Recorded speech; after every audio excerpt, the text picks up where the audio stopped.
Hello, everybody. Hello, hello, hello. Welcome to Women's Prosperity Network's Be Real, Get Real podcast. I'm so excited that you're here with me this morning. And you are going to have the best time in these next 15 minutes because wait till you hear the story that this guest is going to be sharing with you. I think it's something that all of us can relate to in one way or another as women. And you know what this podcast is all about? It's all about getting to know the person behind the business. Because we know that we do business with people that we know, that we like, that we trust. We don't do business with businesses, it's the people. Whether it's your grocery store that may be a multi-million-dollar chain, but your cashier and your bagger are people that you see every week, or whether you're working with a big company, you're still individually working with people. So today is all about getting to know the incredible Dr. Ynge. And many of you already know Dr. Ynge as the creator of the allergy kit, the woman who has passionately embraced energy healing, who has innovatively changed and transformed the lives of thousands of people, addressing a spectrum of challenges from weight retention and gut problems to depression, emotional issues, autoimmune disorders, and autism.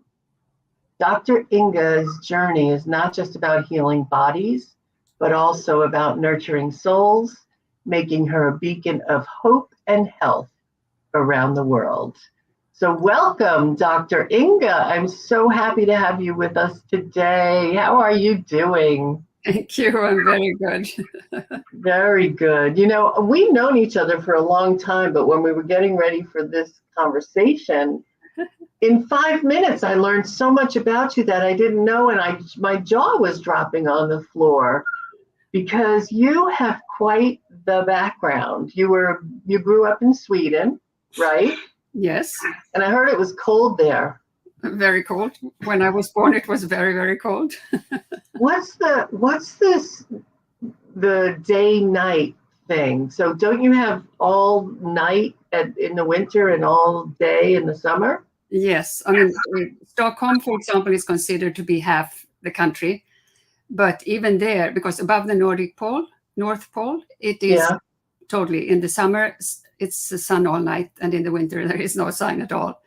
And a little further south, there is still, at the sun comes up at like 1:30 in the morning and sets at 11. So it's never really dark in the summer. Right. You can sit outside and read the newspaper.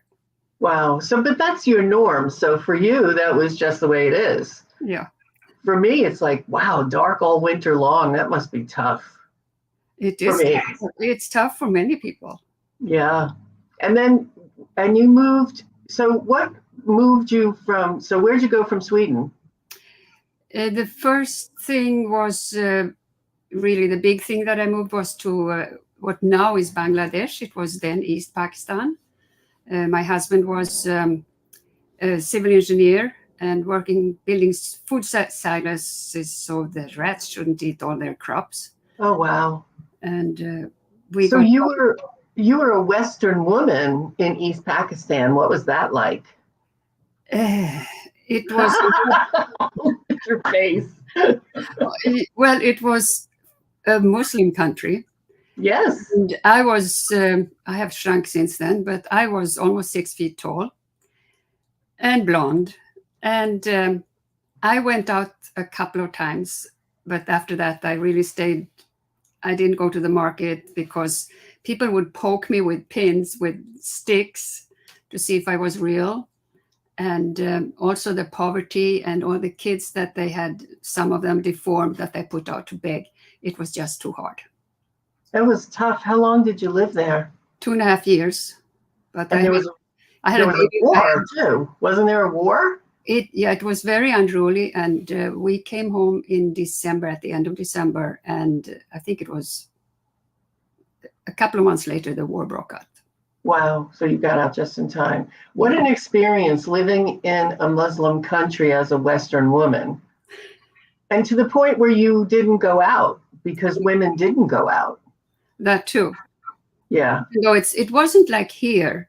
No, not like here, but like nowadays in the Arab countries, some people would wear some women did wear burqas, but it wasn't that common. Really? Yeah. So they Yeah. have maybe a shawl but not that whole black thing. No, very few. So why did you stop going out? Because of the poking and also I cried every time I came out and I saw these children. And if you give to one, you have 50 around you. That was very hard to see. Well, and if I remember correctly, so I was young then when the war was going on and East Pakistan became Bangladesh. But there was a humanitarian crisis there at that time because you're talking about the poverty that they were dealing with. And if any of you ever have heard, there was actually a big concert in New York City for Bangladesh. Yes. And George Harrison was there and Eric Clapton. And I remember it being like a 4-set record for all of these people who wanted to save Bangladesh. And it was really because there were so many children dying. That must have been heartbreaking. Yeah, it was. Really heartbreaking. Well, and then you left and you go back to Sweden? Yes, I had one child when I went to Sweden. I had 2 when I came back, and I was pregnant with my 3rd one. Wow, great. So I was home a couple of years, and then we moved to Venezuela, which I loved. I loved Venezuela. Yeah. About it at that point. Tell me about Venezuela. What you love about it? I love the people, and it was like a deja vu when I landed. And even though I was, the roosters there, they start to what they call the cuckoo. Crow? The roosters crowing? Yes, exactly. They started at 2:00 in the morning. Mm-hmm. And still, I just liked it. I can't explain it. I liked the climate. Where we lived was a little higher up too. So it wasn't hot. We didn't have any air conditioning. We didn't need any air conditioning because it was always cool in the evening and at night. And the people were so nice. Mm. So how'd you end up in the U.S.? Another story there, right? Yes. My daughter was in Miss Universe. This was in 1989. Oh, how wonderful. And when she was on her way back to Venezuela, she had to stop over in Miami. And she met a man, and he recognized her and started to talk to her, and she gave her my card. I think she regretted that many times afterwards.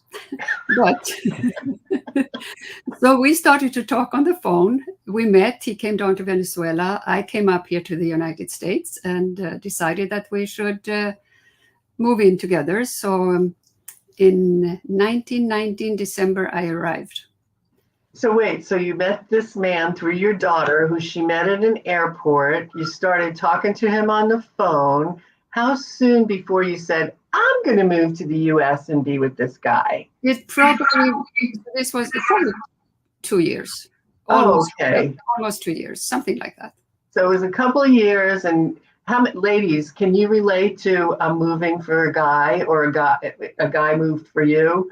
I think everybody can relate. Oh, I'm in love. I'm going to be with this person. Life is going to be perfect. I'm going to have a white picket fence. And did it work out that way? No. Oh, I'm not surprised. What happened? Well, it showed up that he was a total narcissist. And he was controlling me. I mean, he even checked when I went to the bathroom. So, of course, that did not work. No. Not. So we were renting an apartment, and I just threw him out, changed the locks. And then, of course, we had rented a car that was in my name. So all of a sudden I had to pay for it. And of course, the money I had brought, which was not much, but that money was gone. And I did not know what to do. When I lived in Venezuela, I was a potter and artisan and artist. I had a workshop.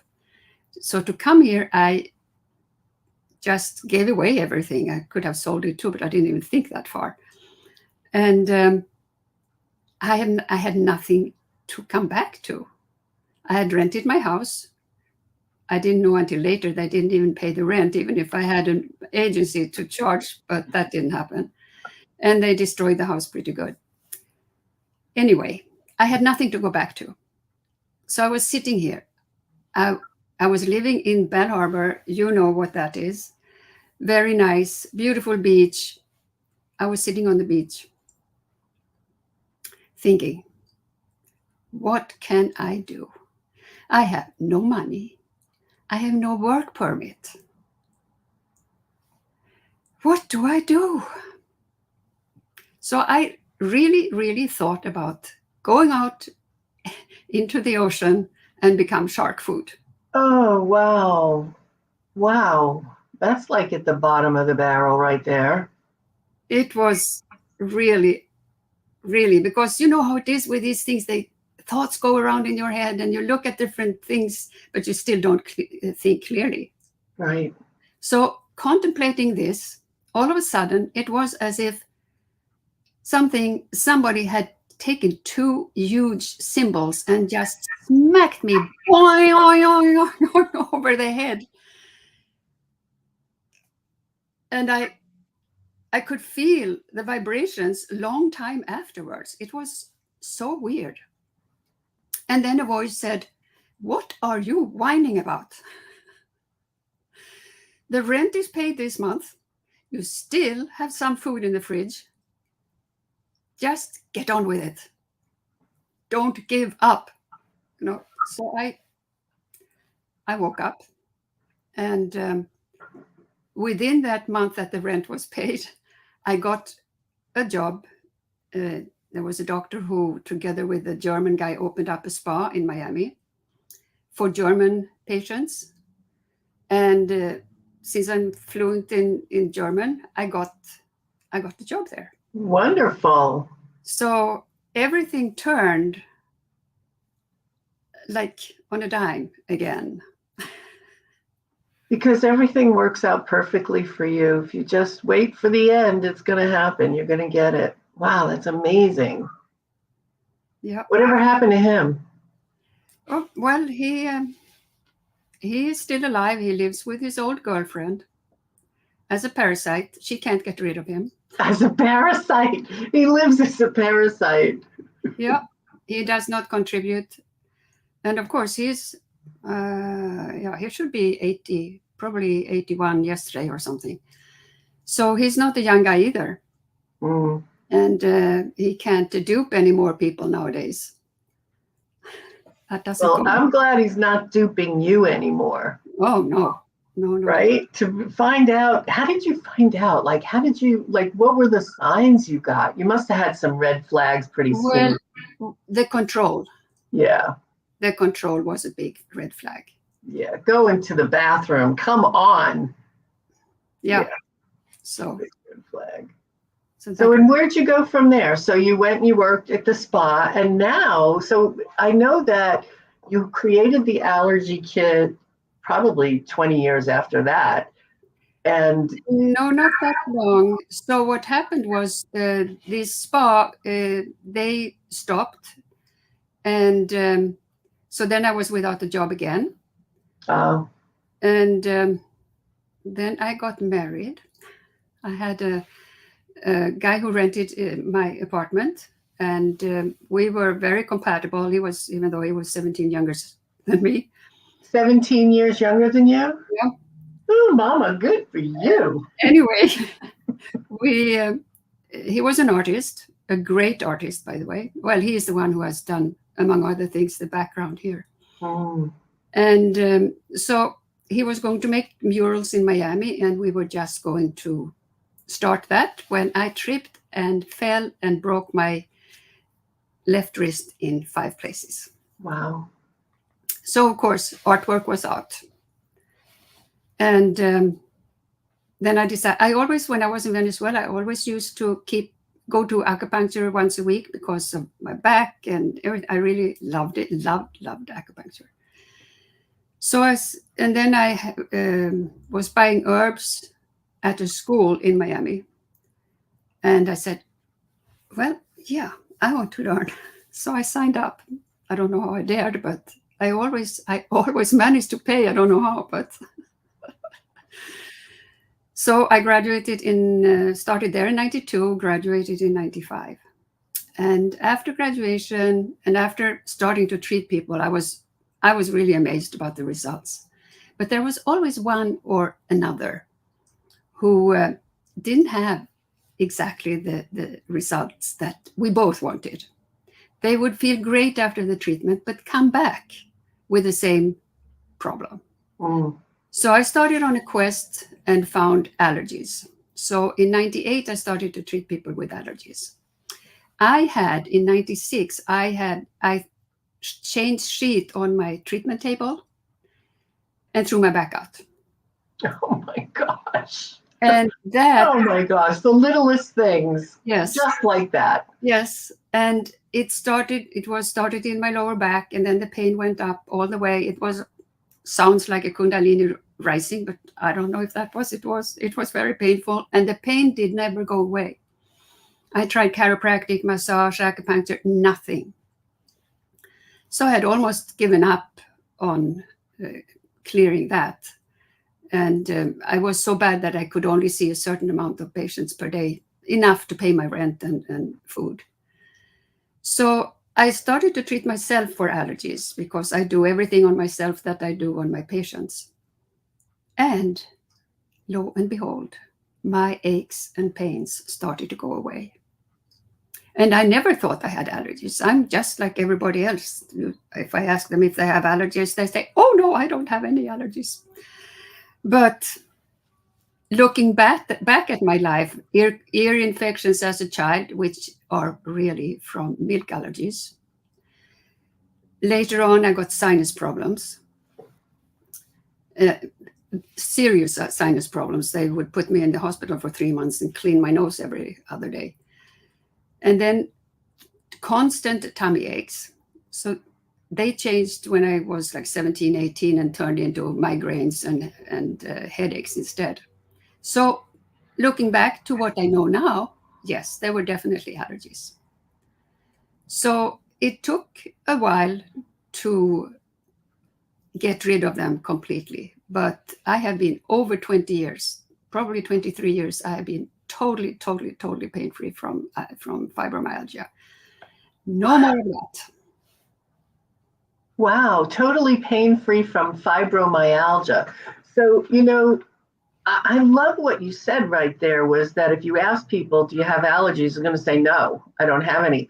And what they're going to do is tell you that the doctor did these pin things on my arm to tell me if I was allergic to something. So, for example, my husband, Dan, went to the doctor and they did that. And they told him, you're allergic to green beans. And he said, I didn't know I was allergic to green beans. And that was it. But what happens is everything we eat, everything we breathe, everything we come in contact with can be absorbed into our bodies. And when it is, it interacts with what's in there. So you may have a tummy ache, but you have no idea it's because you're allergic to something that's in your body. So even when you use the word allergies, people tend to say, oh, that's not me. Yeah.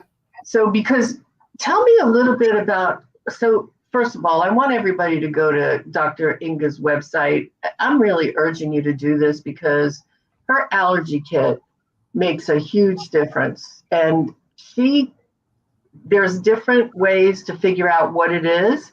You don't even know what's happening to your body until you identify what's happening and you stay away from that thing and you go, oh my God.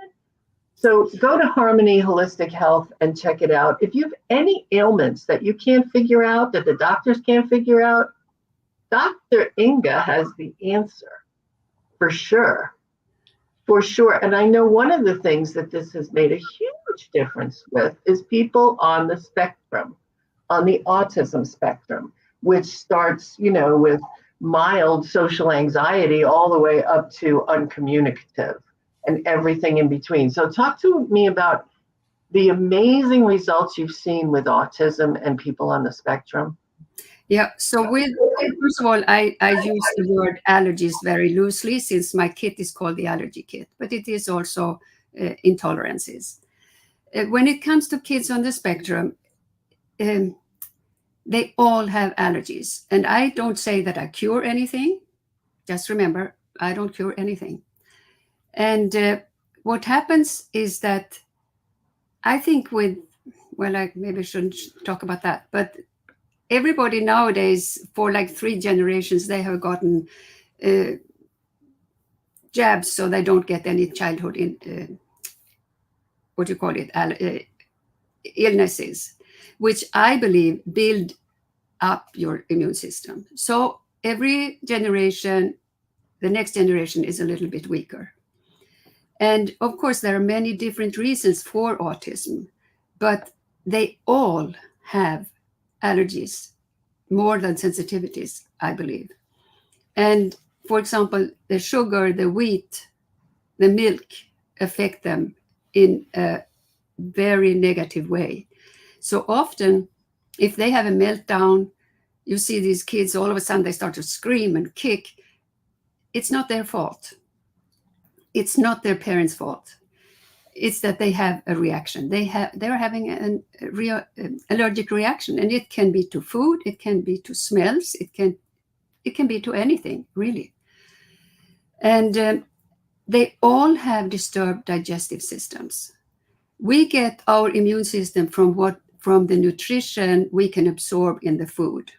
That's why I have the kids that are always 7 basic vials that you have to do first. That's the things that we are sensitive to. So just by eliminating the allergies, so they can start to get rid of their cravings to wheat and sugar, for example, they can start to change their diet so that their immune system can be better and they don't have to have these reactions. There are other kids who are on the spectrum, and I had one child he had at least 7 temper tantrums a day, and hardly spoke. He was 5 years old. He totally, with the allergy elimination treatments, he totally recovered. This was a long time ago. So he, 2 years ago, graduated from university. And I saw his brother the other day. He did not remember that he had ever had a brother that ever had autism. Wow. And the same with kids who have ADD and ADHD. Same thing. They have allergies. They can't help that they are behaving so badly. I had another kid that was horrible also, with his peers, with his parents, with his mother, with his grandparents. And after a few of these clearings, he changed like 180 degrees. And instead of being in a special ed class, he became an honored student for the rest of his school time. And he went on to college. So, wow. Dr. Ynge, stories like that just make me think that whatever is happening with people can be attributed to all of the things that we're taking in our bodies. Some of them we're eating, some of them we're breathing, some of them we're smelling. Yes. And I didn't know ADHD and OCD were things as well. So, oh my gosh, thank you so much. I really, really am in awe of everything that you have been able to accomplish and the changes you've been able to make for people, really. And if you think back to when you were first here in the early 90s and you came here for that man who ended up being a jerk, everything that happens to me is the best thing that can happen to me because it put you in that space at that time so you could learn what you needed to learn so that you can make changes in people's lives. I can only imagine if I would not have been able, if I hadn't left Venezuela, where would I be today? Yes. Venezuela is so upside down. Yes, right now. Yes. Is your daughter still there? No, they are all, yeah. Yeah, I don't think nobody I know is still in Venezuela. It's going, like you said, upside down. So, all right. So bottom line here is you heard a voice that said, get up. Don't complain, don't whine. So what advice do you give to somebody who's feeling like I want to give up? Is that it? No, don't give up. You can't give up. You can't give up. You have to trust. You have to trust. And if you believe in God or higher dimensions, if you doubt them, if you doubt yourself, you doubt them. And it is all up to you. Yes, it is all up to you. Dr. Ynge, thank you so much for being here and for sharing your story and your wisdom and everything that you have done for so many people the world over. And I hope that at least one person who's listening to your story and listening to what you've been able to do for other people hits that button and goes to harmonyholistichealth.com and looks at what they can have in their life that you have created so that they can live the life they want to live. It doesn't have to be hard. Yeah, Thank you so much. We make it so much harder than it has to be. Thank you so much for being with me today, Dr. Ynge, and thank all of you for being here. I hope you found this a good use of your time and you learned something. And remember, don't give up. Don't give up. Make sure you get your free membership started at womensprosperityNetwork.com and join me again next time for Be Real, Get Real. Thank you, everyone. And thank you, Dr. Ynge. Thank you. Thank you.